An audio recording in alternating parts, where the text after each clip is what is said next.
Hello বন্ধুরা, technical PB সরকার চ্যানেলে আপনাদের সকলকে স্বাগত জানাই। আমি প্রতিনিয়ত আমার চ্যানেলে পিএম কিষানের নতুন নতুন আপডেটগুলো নিয়ে আসি, তেমনি আজও আমি আপনাদের জন্য এক বিরাট নতুন আপডেট নিয়ে এসেছি। এইমাত্র ঘোষণা হলো পিএম কিষানের 19তম কিস্তির তারিখ। কবে দেবে টাকা বিস্তারিত জানতে পুরো ভিডিও দেখুন। পুরো ভিডিও না দেখলে কিছু বুঝতে পারবেন না, তাই পুরো ভিডিও দেখার অনুরোধ রইল আপনাদের সকলের কাছে। তাই দেরি না করে ভিডিওটিকে শুরু করছি। ভিডিওটি ভালো লাগলে লাইক করবেন, কমেন্ট করবেন, বন্ধুদের সঙ্গে শেয়ার করবেন এবং আমার চ্যানেলে নতুন হয়ে থাকলে চ্যানেলটিকে সাবস্ক্রাইব করবেন। ধন্যবাদ, পাশে থাকবেন। পিএম কিষাণ 19th ইনস্টলমেন্ট ডেট। কেন্দ্রীয় কৃষিমন্ত্রী শিবরাজ সিং চৌহান ঘোষণা করেছেন যে প্রধানমন্ত্রী নরেন্দ্র মোদী আগামী মাসে বিহার সফরে আসছেন। ফেব্রুয়ারি মাসের এই সফরটিতে একাধিক কারণে অত্যন্ত গুরুত্বপূর্ণ হতে চলেছে। প্রধানমন্ত্রীর পরিকল্পনা অনুযায়ী তিনি ভাগলপুরে একটি বিশেষ অনুষ্ঠানে যোগ দেবেন এবং কৃষকদের জন্য বিভিন্ন গুরুত্বপূর্ণ ঘোষণা করবেন। কৃষক সম্মান নিধি প্রকল্পের আর্থিক সহায়তা প্রদান।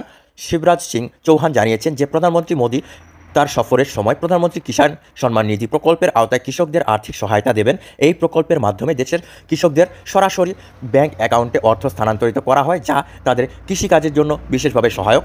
এই সফরটি আগামী 24শে ফেব্রুয়ারি অনুষ্ঠিত হওয়ার সম্ভাবনা রয়েছে। ভাগলপুরে ঐতিহাসিক জমিতে প্রধানমন্ত্রী কৃষকদের সঙ্গে সরাসরি কথা বলবেন এবং সরকারের নেওয়া বিভিন্ন উন্নয়নমূলক পদক্ষেপ তুলে ধরবেন। বিহার কৃষকদের জন্য বিশেষ উদ্যোগ। কেন্দ্রীয় কৃষিমন্ত্রী শিবরাজ সিং চৌহান বিহারের কৃষকদের পরিশ্রম এবং এখানকার উর্বর মাটির প্রশংসা করেছেন। তিনি বলেন, বিহারের মাটিতে মাখানা এবং লিচুর মতো বিশেষ ফসলের উৎপাদন দেশের মধ্যে বিশেষ পরিচিতি লাভ করেছে। এই ফসলগুলি আরও উৎসাহিত করে কেন্দ্রীয় সরকারের বিশেষ পদক্ষেপ নিচ্ছে।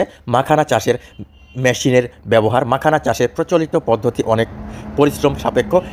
এটি সহজ করতে কেন্দ্রীয় সরকার মাখানা চাষের জন্য আধুনিক মেশিন সরবরাহের সিদ্ধান্ত নিয়েছে। এই পদক্ষেপটি চাষের সময় এবং পরিশ্রম কমাবে এবং উৎপাদন বাড়াবে। ডালের ন্যূনতম সহায়তা মূল্য সরকার ঘোষণা করেছে। উড়দ, অরহর ও মসুরের মতো ডাল জাতীয় ফসলের জন্য ন্যূনতম সহায়তা মূল্য প্রদান করা হবে। এটি বিহারের কৃষকদের আর্থিক দিক থেকে বড় সুরাহা দেবে এবং তাদের আয় বাড়াবে। উন্নয়নমূলক ইস্যুতে বিশেষ আলোচনা। শিবরাজ সিং চৌহান জানিয়েছেন যে প্রধানমন্ত্রী তার এই সফরে সময় কৃষিক্ষেত্রে বর্তমান সরকারের নেওয়া ঐতিহাসিক সিদ্ধান্তগুলি নিয়ে বিস্তারিত আলোচনা করবেন। তিনি বলেন, এই পদক্ষেপগুলির মূল উদ্দেশ্য হল কৃষিক্ষেত্রকে আরও উৎপাদনশীল এবং টেকসই করে তোলা। প্রধানমন্ত্রী মোদী বিগত বছরগুলিতে কৃষিক্ষেত্রে প্রযুক্তি, বীজ উন্নয়ন, সেচ ব্যবস্থা এবং বাজার ব্যবস্থাপনায় যে সংস্কারগুলি এনেছেন সেগুলি এই সফরে আলোচনার বিষয়বস্তু হতে পারে। পিএম কিষাণের 19তম কিস্তির টাকা কবে দেবে? কৃষিমন্ত্রীর বক্তব্য অনুযায়ী পিএম কিষাণের পরবর্তী কিস্তির টাকা 24শে ফেব্রুয়ারি প্রধানমন্ত্রী নরেন্দ্র মোদী কৃষকদের ব্যাংক অ্যাকাউন্টে স্থানান্তরিত করবেন। ওই দিন কৃষকদের ব্যাংক অ্যাকাউন্টে সমস্ত টাকা পাঠিয়ে দেওয়া হবে।